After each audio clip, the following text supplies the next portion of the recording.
An important part of being an effective position 5 player is knowing how to play against lineups that involve invisibility heroes or heroes who buy shadow blades, as roughly 50% of your games will involve one of these scenarios.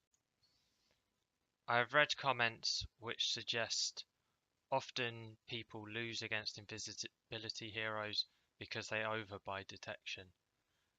They buy 20 sentries, which causes them to lose because they then can't buy an actual item which improves their effectiveness. I entirely disagree with this. As a position 5 player, you should still be able to be effective and provide a contribution to your team with nothing more than boots. Whilst you should still make sure that you place your sentries in locations where they are going to get good value and don't waste them, I would say that far more games are lost through not buying enough detection than games which are lost by actually ever buying too much. If you think about it, you should already be buying sentries to try and attempt to deward the enemy team already. When you take this into account, the fact that your deward attempts will also give you spotting on invisible enemies, this just means you get even better value from buying and using sentry wards. One point I will add though is that when it comes to buying detection, gem is often overrated. The radius of gem true sight actually is not that big, and if you don't have a good gem carrier, a hero who is very hard to kill for the opposing team, and you can guarantee will not drop the gem, you risk a 1,800 gold swing to the other team if your gem carrier dies. It is often far better to just buy many sentries and place many sentries than using the gem. A nice trick is to buy a gem whenever your team manages to take Roshan. Either you put it on the Aegis carrier or you put it on a hero who runs around next to the Aegis carrier. They do not want to fight into Aegis, so it means you are almost guaranteed to keep the gem and not only spot invis heroes but be able to deward the enemy's wards on the map for the next 5 minutes at least. Often it is not enough for just you to be carrying dust. Imagine if you die at the start of a team fight and you are the only dust carrier. This gives the enemy invis heroes a free pass to escape the fight using invisibility. To counteract this, if your teammates are not buying dust, if you find yourself next to any of your teammates and they have a free inventory slot, just pass your dust to them. Just drag it from your inventory to theirs. Then you purchase yourself another set of dust. Now, even though your teammates weren't buying detection, you have at least 2 heroes who have dust, and you've increased the odds of killing enemy invis heroes in each fight. Because after a recent patch, observer wards and sentry wards both have the same 6-minute vision, it's now really effective and efficient to place a sentry and observer ward in the same place, giving you a kind of super ward with true sight vision for a whole 6 minutes.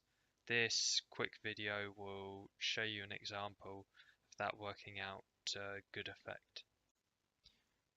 In this game, at this stage, Faceless Void has Shadow Blade as well as Ricky's invisibility. That means 2/5 of their team can be invisible. So if you put a ward down without a sentry to go with that ward, it essentially only has 3/5 effectiveness. It's potentially not spotting 2/5 of their team. Here you see how it works. Almost immediately as I place them down, we scout out Ricky, and you can tell by the path he's walking, you realise he's going to walk deeper into our jungle. And we can use this to essentially blind dust, because we know he's there. It gives SF a kill, and then with Ricky dead right at the start of the fight, It's now 5v4. They're forced to retreat, and we get another kill on the exit. Placing observer sentry combos like this can literally win you team fights by letting you just initiate on the invis hero who thinks they're safe, pick them off, then you win the rest of the fight 5v4. Now, you obviously don't have to do this early game. It's only from about sort of maybe 15 to 20 minutes onwards where it starts becoming good enough value on kills on the heroes to put down a sentry with every obs. So yeah, from 20 minutes onwards when you're against invis heroes, make sure every observer board you put down, you first place a sentry, see if they have any obs. If they don't, you put your own obs down. One of the most important things is you have to adjust the way you move around the map and what you do as a position 5. If you play like you are against no invis heroes, then you will inevitably feed a lot of free and cheap kills to the enemy invis heroes. Whilst it can be worth it dying to 2 or 3 enemy heroes that had to spend a lot of time killing you, most of these invisibility heroes will be able to solo kill you very fast, and it's no effort for them. This is only a loss for your team. Therefore, to avoid this, you need to make sure you are always walking with a teammate, making it so if the enemy invis hero jumps you, your teammates can punish them for it and kill them, making it an ineffective trade for the enemy. You need to always be anticipating that you could get jumped at any moment, with your fingers ready to press any of your disable spells or your dust to let your teammates get the kill. If you are in a scenario where it doesn't make sense to walk with your team, maybe most of them are dead or you're on the other side of the map, then it is okay to either just sit kind of under your tower and be passive, or sit around one of your ward sentry combos in the trees waiting for them to come past invis. Maybe you can set up a free kill opportunity on one of your ward sentry combos. It is good to put yourself in the shoes of the enemy player with invis.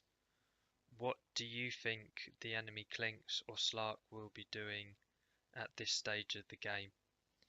If you go and show yourself in a lane alone and try and hit creeps there, you have to imagine that they are going to see this as a free kill opportunity. They can kill you, then farm the wave. It's extremely efficient for them. So you have to understand, as soon as they see you step foot in that wave, they're going to start running at you across the map.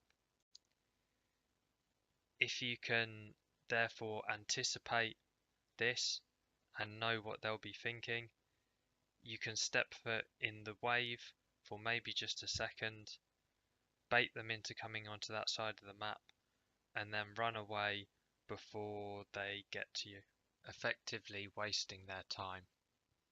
However, it's very hard to get the timing right on when you should back if you try and bait like this. It's safer to just sit around tower or sit in trees if you are unsure.